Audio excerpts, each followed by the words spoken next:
Developed. If you look at the water the communities drink, you will cry. You need to go there and see the water. I tell you, you need to see the water with your own eyes. You need to see the water.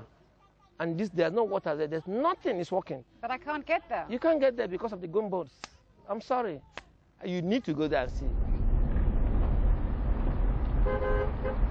Later that day, we had better luck getting to the host community in Ogoniland, a region that saw hundreds of people killed in the 1990s by the Nigerian military during a campaign by locals against the oil company operating there, Shell.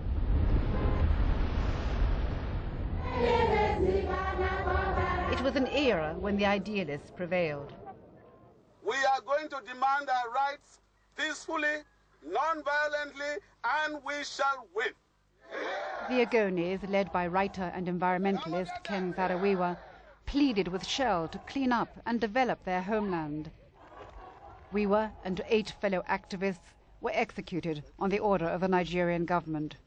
Relations between the locals and the oil company broke down, and Shell hasn't operated in Ogoniland since. Shell tell you there are no more serious environmental problems here in Ogoniland. On the ground, it looks and smells rather different.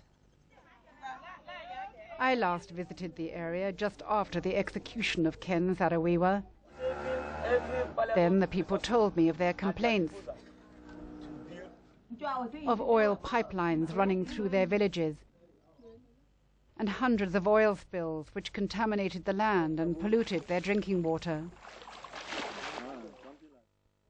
Little appears to have changed in Ogoniland since I was last here 13 years ago.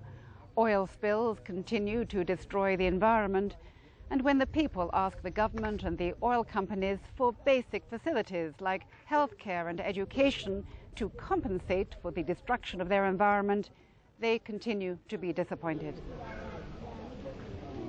If anything, on this visit, people told me that the environmental damage had got worse.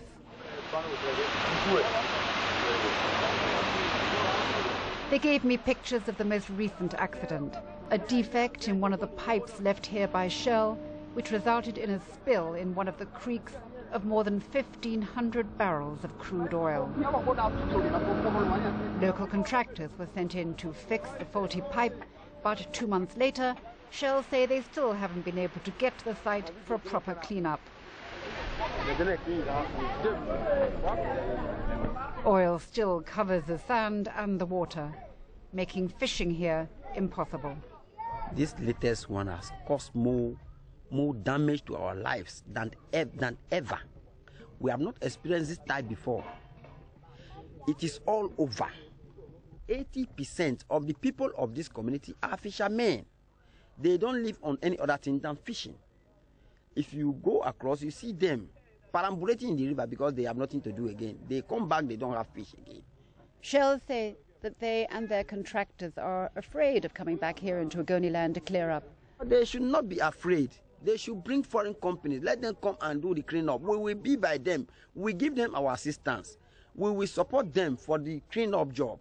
They are not our enemies. It's just that their attitude to things like this made people to hate them. Trust me when I tell you this is what happened. It is not easy to get to site. It has to do with all sorts of things. Who owns the property, the spillers? Who is going to claim compensation? How much of compensation? People want to negotiate compensation even at times before they grant you assets aside. Why should compensation be a big issue when 80% of the people in Bodo depend on fishing for their livelihoods and they cannot fish now? I think we are spending too much time on this, really, to be frank with you. I think we are spending the pictures of this are absolutely shocking. You're asking very good questions. Can we take a decision? She's asking very good questions, but these questions, if you don't put it in perspective of what happens on the ground, it's the right question an outsider asks. Yeah. But what happens on the ground is different. Both sides blame the other, and like everything here, truth is obscured in the murky waters of the Delta. An outsider like myself can be sure of only one thing. Only here in the Niger Delta could a spill of such magnitude be left for so long without a proper cleanup taking place. Shell claim that local saboteurs are responsible for the majority of oil spills in the area in order to make false compensation claims. Sabotage and criminal activity can only be halted, local leaders say, if the people have a stake in the industry.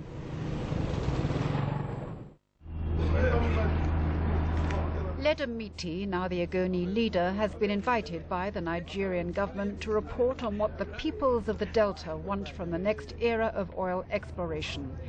He's asking for a share of the wealth and consultation. Does he think they'll listen to him? When you look at the costs of the crisis, the consequences of failure of any intervention, and the hopes of many people believe that this is the last chance that they have. And many people are just expectant. If you look at all that, then you feel that perhaps the government has no choice than to do something. Would the head of Shell Nigeria call it a crisis? Industry in crisis, yes, from a security perspective, as everybody knows.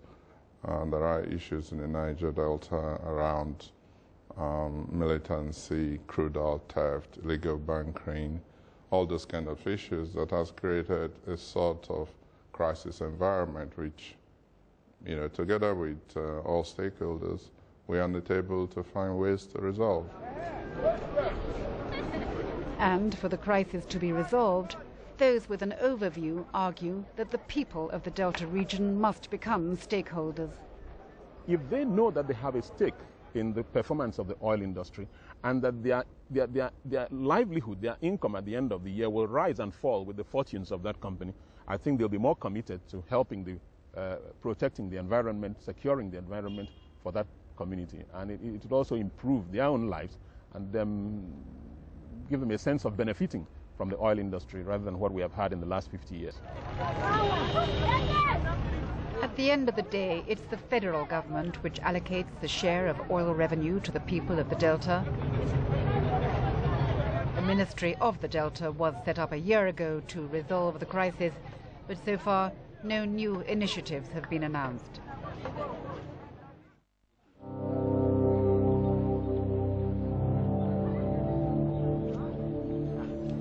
For the time being, guns on both sides will continue to exchange fire on the creeks of the Delta.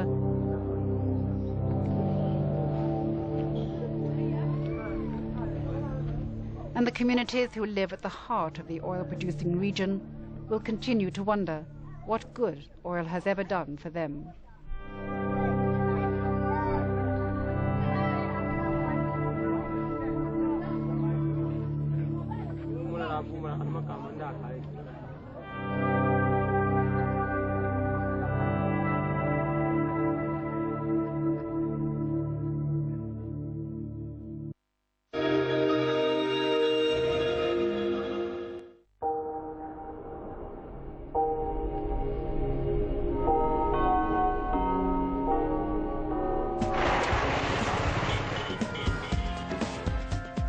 China, home to 250 million schoolchildren, 450,000 primary schools, 235 languages, and the small town of Xiaoning.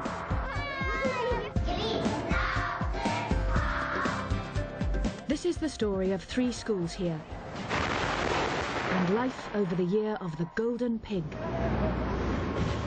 Xiaoning is home to just 50,000 people,